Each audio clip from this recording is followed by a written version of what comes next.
Bonjour à tous, bienvenue dans Guru Mindset, un podcast qui vous aide à devenir la meilleure version de vous-même. 2 fois par semaine, je traite de sujets auxquels nous sommes confrontés dans la vie de tous les jours et je vous donnerai différentes techniques pour affronter chaque situation et renforcer votre mindset. Ces techniques sont un condensé de formations, de coaching, de livres et de méthodes que j'ai rassemblées tout au long de ma carrière pour vous aider à gagner du temps et que vous puissiez vous construire un état d'esprit en béton armé. Allez, c'est parti. Aujourd'hui, ce n'est pas un épisode facile, mais on va apprendre à affronter un obstacle. Tout devient compliqué dans la vie quand vous pensez que vous n'avez pas le choix. Lorsque quelque chose vous tombe dessus. Vous êtes licencié, votre tendre moitié vous quitte, vous perdez un être cher, quelque chose de terrible se met en travers de votre chemin. Quelque chose qui n'était pas prévu, sur lequel vous n'avez aucun contrôle. C'est une des pires sensations, cette sensation d'être face à un obstacle, que vous ne pouvez rien faire, qu'il n'y a rien à faire, que c'est injuste et qu'il ne vous reste plus qu'à souffrir. Cette sensation est d'autant plus désagréable que très souvent, ça nous tombe littéralement dessus, tel un coup près. Il y a d'abord le choc, qui nous laisse abasourdis. Il y a ensuite un moment de rébellion. On essaye de rejeter ce problème, de trouver un fautif, une raison de se fâcher. Et puis ensuite vient souvent la tristesse, le sentiment d'injustice et surtout d'impuissance. Comme nous tous, j'ai moi aussi connu des obstacles petits et grands. D'autant plus maintenant, en plein cœur de la crise du coronavirus. L'entreprise qui m'emploie et que j'ai aidé à bâtir pendant 2 ans s'écroule, et le business que j'ai monté avec mon mari est à l'arrêt complet. Les deux menaçant de s'effondrer complètement et donc tout notre investissement avec. Et nous ne sommes pas encore rentiers, donc l'effondrement de notre business veut bien dire une faillite possible et la perte de toutes nos économies investies. La fin de notre rêve.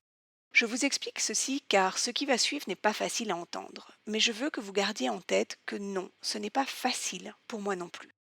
L'immense chance que j'ai dans cette situation, comparée à d'autres que je vois dans mon entourage et qui sont victimes d'angoisse et d'insomnie, c'est que je sais que peu importe ce qui va se passer, j'ai le choix.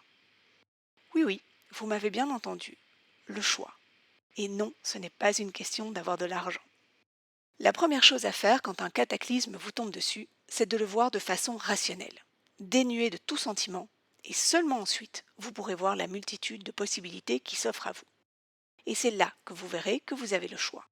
Facile ? Eh bien, vous allez voir que oui. Donc si vous voulez, mais la volonté reste clé, vous en sortir, voici la méthode. Regardez l'obstacle, le rocher, face à vous. Je bénirai toujours la psy que j'ai consultée quand j'avais 25 ans et qui m'a donné cette technique. Docteur Cléda, encore mille merci. Lorsque vous êtes confronté à un obstacle, peu importe sa taille, c'est comme si un énorme rocher barrait votre chemin. Vous pouvez vous énerver autant que vous le voulez, vous rendre malade, pleurer, déprimer ou taper dedans continuellement.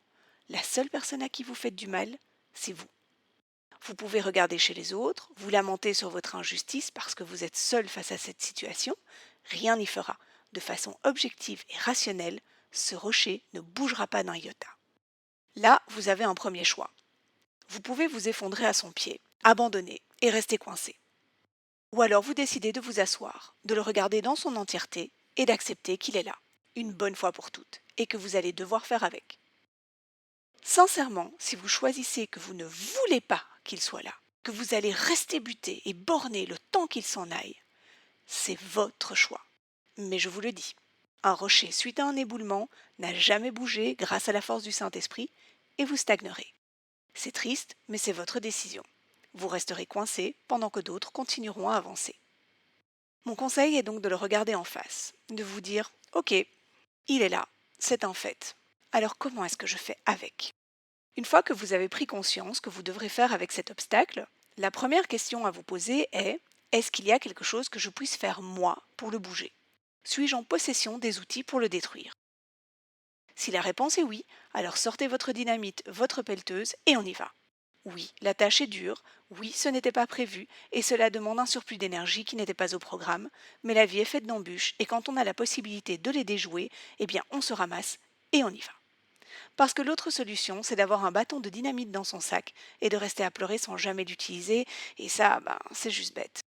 Si par contre vous êtes comme moi avec la crise du coronavirus, face à un obstacle auquel vous ne pouvez rien changer, face à un rocher sans aucun outil pour le détruire, alors c'est la deuxième solution, c'est de faire avec. Est-ce que je peux trouver le vaccin ? Sincèrement, autant je suis très motivée à l'idée de renvoyer mes enfants à l'école, autant mes connaissances scientifiques sont assez limitées. Déjà que j'ai du mal à épeler chloroquine, alors bon. Est-ce que je peux lutter contre le confinement strict qui m'impose de fermer mon business et qui me laisse avec une perte sèche et des frais fixes? Non. Mais je sais aussi que me rouler sous la couette, pleurer toutes les larmes de mon corps, ne plus me doucher pendant des semaines et m'enfiler une bouteille de gin ne changera rien de chez rien. Quand j'émergerai de ma torpeur et de ma situation de victime, les problèmes seront toujours là. La situation sera toujours telle qu'elle et quelque chose de si factuel qu'un rocher ne se sera pas retourné en me disant «Oh, pardon, je n'avais pas vu que je t'avais fait de la peine et que j'encombrais tes plans. Allez, d'accord, je m'en vais.» Bref, regardez les choses en face. La situation est telle qu'elle est, alors comment est-ce qu'on fait avec? Une fois que j'ai accepté que cette situation était immuable, c'est là où je commence à envisager mes choix et mes solutions. Et je vous le promets, il n'y a aucun problème sans solution. S'il n'y a pas de solution, il n'y a pas de problème. Je n'ai pas dit que les solutions feraient plaisir à tous, mais bien qu'il en existe toujours quand on a décidé de se sortir d'un problème. Vous verrez, c'est là où on commence à être constructif et créatif. Pour notre part, nous nous sommes mis à chercher comme des dingues toutes les aides possibles, demander à tous nos fournisseurs ce qu'ils pouvaient faire, refaire les comptes et stopper toutes les dépenses inutiles. Vu que nous avons été très rapides dans nos actions, nous avons pu limiter une grande partie des dégâts. Vu que personne ne sait encore combien de temps cette crise durera, il était important de sécuriser nos avoirs, et ceux de ceux qui nous ont fait confiance, afin que chaque centime soit utilisé de façon efficiente. C'en est presque devenu un jeu. Un jeu? Mais comment peut-elle parler de jeu dans un moment pareil? Eh bien, laissez-moi vous dire une chose. Faire les choses en pleurant et en s'énervant ne sert qu'à embuer votre néocortex de toxines handicapantes. C'est un fait scientifique. Les hormones du stress agissent comme un bloquant sur votre cerveau, empêchant toutes les zones créatives de se révéler. Pire, au plus haut est votre niveau de stress, au plus c'est votre cerveau rachidien, votre cerveau primaire d'homme de Cro-Magnon, qui va prendre le dessus, exactement comme un lapin qui se fige dans les phares. Donc tant que vous avez décidé de traiter votre rocher avec des sentiments, de l'énervement, du stress et sans aucun recul, vous faites le choix de ne pas vous en sortir. Bref, une fois le plus gros de la phase de sauvetage financier terminé, nous pouvions souffler un peu et nous attaquer au sauvetage de l'image de marque.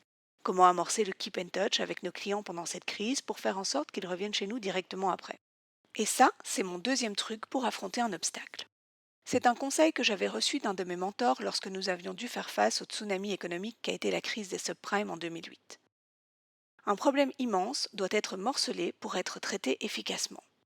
Une fois que vous avez accepté votre rocher, analysez-le pour savoir par où vous devrez passer pour le contourner.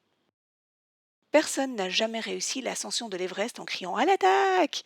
et en courant sur le premier flanc en Converse et en polaire quechua. Non. Un rocher, ça s'analyse et son trajet se prépare, se morcelle. C'est en préparant l'ascension de votre obstacle que vous abattrez chaque tâche de façon constructive en anticipant les étapes d'après.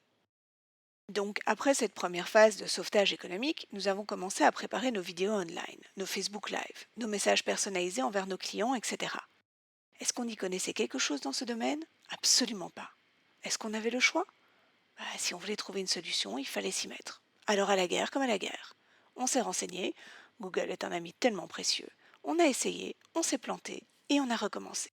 Parce que l'autre choix, c'était d'abandonner. Et pour nous, ce n'est pas vraiment une option. Et voici donc mon dernier conseil en cas d'obstacle. N'oubliez pas que dans toute crise, il y a des opportunités. On a vu des usines de brandy se mettre à produire du gel hydroalcoolique et des entreprises de graphisme créer des masques avec leurs imprimantes 3D. Pour ma part, j'ai décidé de faire quelque chose qui me tenait à cœur et que je ne trouvais jamais le temps de faire. Créer ce podcast. Donc si vous n'arrivez pas à voir les choses avec suffisamment de recul, si vous ne préparez pas la façon dont vous allez rebondir, vous ne pourrez pas non plus garder vos yeux ouverts pour les nouvelles possibilités. Alors quand vous êtes face à un obstacle, aussi immense soit-il, que ce soit un divorce, un décès ou une faillite, vous avez le choix et il ne tient qu'à vous de reprendre votre chemin en main.